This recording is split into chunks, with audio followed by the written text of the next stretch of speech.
கிறிஸ்துவுக்குள் பிரியமானவர்களுக்கு ஆண்டவராக இயேசு கிறிஸ்துவுடைய இனிய நாமத்தினாலே வாழ்த்துக்கள். எல்லாம் எப்படி இருக்கிறீங்க? காஃபி சாப்பிட்டீங்களா? இந்த நாளின் தியானத்திற்காக நாம் எடுத்துக்கொண்ட வேத பகுதி மத்தேயு சுவிசேஷம் 6ஆம் அதிகாரம் 8வது வசனம். பிற்பகுதி, நீங்கள் வேண்டிக் கொள்கிறதற்கு முன்னமே உங்களுக்கு இன்னது தேவை என்று அவர் அறிந்திருக்கிறார். பிரியமானவர்களே, பரலோகத்தின் பரமபிதா நம்முடைய தேவைகள் எல்லாவற்றையும் அறிந்தவராயிருக்கிறார். நம்முடைய தேவன் சர்வ ஞானமுள்ளவர், அனைத்தையும் அறிந்தவர். நாம் கர்த்தரிடத்திலே வேண்டிக் கொள்வதற்கு முன்பாகவே அவர் நம்முடைய தேவைகளை அறிந்தவராயிருக்கிறார்.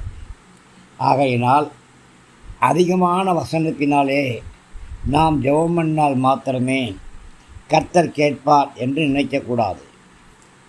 நம்முடைய ஜெபத்திலே வீண் வார்த்தைகளை அளப்ப வேண்டிய அவசியம் கிடையாது. இதற்காக நாம் ஜெபிக்கக்கூடாது என்று முடிவு பண்ணக்கூடாது. நாம் கர்த்தரிடத்திலே கண்டிப்பாக ஜெபிக்கத்தான் வேண்டும். நம்முடைய ஜெபத்தை கர்த்தர் விரும்புகிறார். கர்த்தரிடத்திலே ஜெபிக்கக்கூடியது நம்முடைய கடமை.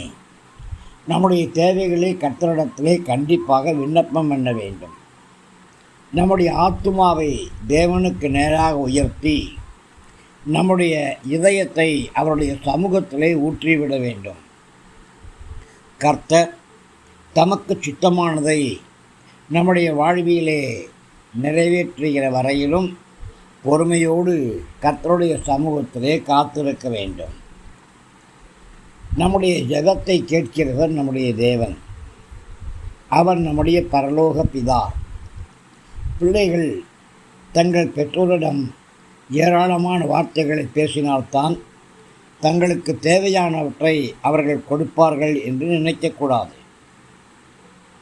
நமது பெற்றோரிடம் அதிகமான வார்த்தைகளை பேச வேண்டிய அவசியமில்லை.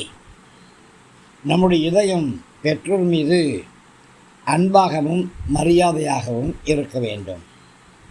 நாம் பிதாவின் ஆசீர்வாதங்களுக்கு சுதந்திரவாளிகளாக இருக்கிறோம். பரலோகத்தின் தேவனே, நாம் அப்பா, பிதாவே என்று அழைக்கக்கூடிய பெரிய சிலாக்கியத்தை பெற்றிருக்கிறோம்.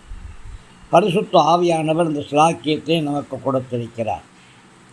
பிரியமானவர்களே, ஒரு ரகசியம் சொல்லட்டுமா?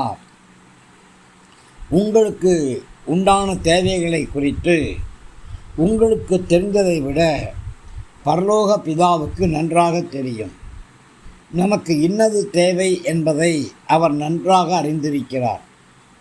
நாம் கூப்பிடுவதற்கு முன்பாகவே நமது பரலோக பிதா நமக்கு மறு உத்தரவு கொடுப்பார்.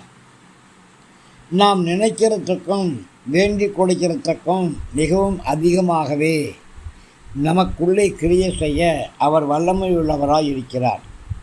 ஆகையினால் தேவனுடைய சமூகத்தில் விண்ணப்பம் பண்ணும் பொழுது நம்மை பற்றி அதிகமான வார்த்தைகளை பயன்படுத்தி ஒரு விரிவான அறிமுகத்தை செய்து கொள்ள வேண்டிய அவசியம் நமக்கு இல்லை. நம்மை பற்றி நமக்கு தெரிந்ததை விட அவருக்கு அதிகமாக தெரியும். உங்கள் பிரச்சனைகளை குறித்து, உங்களுடைய தேவைகளை குறித்து, வாழ்க்கை போராட்டங்களை குறித்து, விசுவாசத்தின் சோதனைகளை குறித்து அவர் அதிகமாக அறிந்தவராயிருக்கிறார். அதனாலே ஏராளமான வார்த்தைகளை அவரிடத்திலே சொல்லி கண்ணீர் சிந்தி மூக்கு சிந்தி அவருடைய பாதத்திலே அழுது புரண்டு அந்த அவசியம் கிடையாது. ஆம், நம்முடைய பிதா அன்புள்ள பிதா, நம்முடைய தேவைகள் எல்லாவற்றையும் அறிந்த பிதா, ஏற்ற வேளையிலே ஒவ்வொன்றையும் நமக்கு ஈவாய் கொடுக்கிற பிதா. ஆனாலும் ஜெபம் பண்ண வேண்டியது நம்முடைய கடமை. நம்முடைய தேவைகள் எல்லாவற்றையும், வாழ்க்கையின் பிரச்சனைகளையும் தேவ சமூகத்தில் சொல்ல வேண்டியது நம்முடைய கடமை. அதனாலே தான் ஜெபத்திலே நம்முடைய காரியங்களை நாம் தெரியப்படுத்துகிறோம்.